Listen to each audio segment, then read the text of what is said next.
ایشم بیٹا، کیا آپ جانتے ہو کہ حضرت داتا گنج بخش علی حجویری رحمۃ اللہ علیہ کا تعلق کس خاندان سے تھا؟ جی دادا جان، آپ بتائیں کہ آپ رحمۃ اللہ علیہ کا خاندان کتنا مبارک تھا؟ بیٹا، آپ رحمۃ اللہ علیہ کا خاندان غزنی کا ایک اعلیٰ اور منفرد خاندان تھا۔ آپ رحمۃ اللہ علیہ کے والد محترم کا نام حضرت عثمان بن علی رحمۃ اللہ علیہ تھا، اور آپ رحمۃ اللہ علیہ کا خاندان غزنی کے ایک محلے جولاب میں رہتا تھا۔ آپ رحمۃ اللہ علیہ کے والد حسنی سید تھے، یعنی آپ رحمۃ اللہ علیہ کا شجرہ نسب حضرت امام حسن علیہ السلام سے ملتا ہے۔ اور آپ رحمۃ اللہ علیہ کی والدہ محترمہ کا تعلق کس خاندان سے تھا دادا جان؟ آپ رحمۃ اللہ علیہ کی والدہ محترمہ کا تعلق فارسی کے محلے حجویر کے ایک سید خاندان سے تھا، جن کا شجرہ نسب حضرت امام حسین علیہ السلام سے ملتا ہے۔ اس لیے آپ رحمۃ اللہ علیہ نجیب الطرفین سید ہیں، یعنی دونوں طرف سے حسنی اور حسینی۔ دادا جان، آپ رحمۃ اللہ علیہ نے پڑھنا کب شروع کیا تھا؟ آپ رحمۃ اللہ علیہ کے والدین نے پہلے گھر میں خاندانی ادب و آداب اور ابتدائی کتاب خود پڑھائی۔ فارسی زبان تو گھر میں ویسے ہی بولی جاتی تھی۔ 404 ہجری میں قرآن پاک حفظ کرنا شروع کیا اور تمام بچوں سے پہلے مکمل کر لیا۔ پھر کتب پڑھنا شروع کی۔ علم ظاہری اور باطنی حاصل کرنے کا کل دورانیہ 27 سال پر محیط ہے۔ دادا جان، غزنی کون سا شہر تھا؟ غزنی کوئی معمولی گاؤں نہیں تھا، یہ محمود غزنوی کا دارالحکومت تھا۔ کابل سے صرف 90 کلومیٹر دور یہ علم و ادب کا گہوارہ تھا۔ جہاں محمود غزنوی نے دور دراز سے علماء بلائے تھے، وہاں محمود غزنوی، حکیم سنائی اور داتا صاحب کی والدہ و ماموں کی قبریں بھی ہیں۔ داتا صاحب رحمۃ اللہ علیہ تقریباً 18 سال کی عمر تک یہیں رہے۔ غزنی میں داتا حضور رحمۃ اللہ علیہ نے کس طرح تعلیم حاصل کی؟ تعلیم کے 3 ذرائع تھے: مدرسہ، سفر اور روحانی فیض۔ غزنی کے مدرسے سے پڑھا، پھر 300 صوفیہ کرام سے علم حاصل کیا۔ غزنی کے ایک ولی کامل جن کا نام شیخ بزرگ تھا، انہوں نے داتا حضور رحمۃ اللہ علیہ کو 12 سال کی عمر میں ہی فرمایا، بیٹا کوئی کتاب لکھو، تو آپ رحمۃ اللہ علیہ نے 12 سال کی عمر میں ہی پہلی کتاب لکھی۔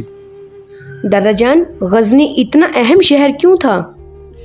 بیٹا، محمود غزنوی نے اپنے دارالحکومت کو اتنی ترقی دی کہ دور دراز سے علماء اور اسکالر وہاں آتے تھے۔ اس کی اپنی شاہی لائبریری تھی جس میں نایاب کتب اور بہت سا تحقیقی مواد موجود تھا۔ البیرونی جیسے محقق اور فردوسی جیسے شاعر اس کے دربار میں تھے۔ غزنی واقعی قلب وسطی ایشیا تھا۔ دادا جان، آپ رحمۃ اللہ علیہ کے اساتذہ کون کون تھے؟ کئی بڑے نام ہیں: شیخ ابو القاسم بن علی قشیری، ابو احمد المظفر بن احمد، شیخ ابو الجعفر ابو القاسم قشیری اور مرشد کامل ابو الفضل محمد ختلی رحمۃ اللہ علیہ۔ خود داتا صاحب رحمۃ اللہ علیہ نے فرمایا کہ انہوں نے 300 صوفیہ کرام سے استفادہ کیا۔ آپ رحمۃ اللہ علیہ نے علم، فنا و بقا کہاں سے سیکھا؟ آپ رحمۃ اللہ علیہ نے علم اصول اور علم فنا و بقا شیخ ابو العباس اشکانی رحمۃ اللہ علیہ سے سیکھا، جو ایران کے نیشا پور کے قریب شوقان میں پیدا ہوئے۔ آپ رحمۃ اللہ علیہ فرماتے ہیں کہ ان سے زیادہ شریعت کی تعظیم کرنے والا میں نے نہیں دیکھا، اور وہ مجھ پر خصوصی شفقت فرماتے تھے۔ دادا جان، فنا اور بقا کا کیا مطلب ہے؟ سمجھائیں نا ذرا آسان لفظوں میں۔ بیٹا، 2 طرح کے لوگ ہیں، کال والے اور حال والے۔ کال والے کہتے ہیں جو چیز ہے وہ بقا ہے، جو نہیں ہے وہ فنا ہے۔ جیسے دنیا پہلے نہ تھی تو فنا تھی، اب ہے تو بقا ہے، پھر نہ رہے گی تو فنا ہو جائے گی۔ لیکن حال والوں کی بات ہی سب سے زبردست ہے۔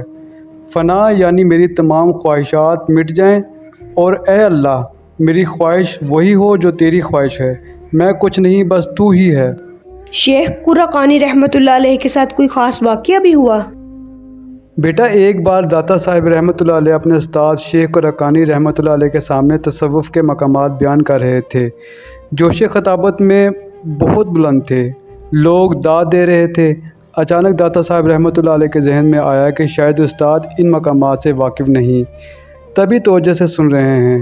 استاد نے یہ ارادہ بھانپ لیا اور فرمایا، میں تمہارے کلام کی بلندی سے نہیں بلکہ اس ذات کے جلال سے خاموش تھا جو احوال کی خالق ہے۔ ابو احمد المظفر رحمۃ اللہ علیہ سے ملاقات میں کیا ہوا؟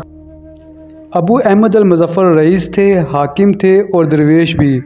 آپ رحمۃ اللہ علیہ نے داتا حضور رحمۃ اللہ علیہ سے پوچھا، ابو الحسن کیا پروگرام ہے؟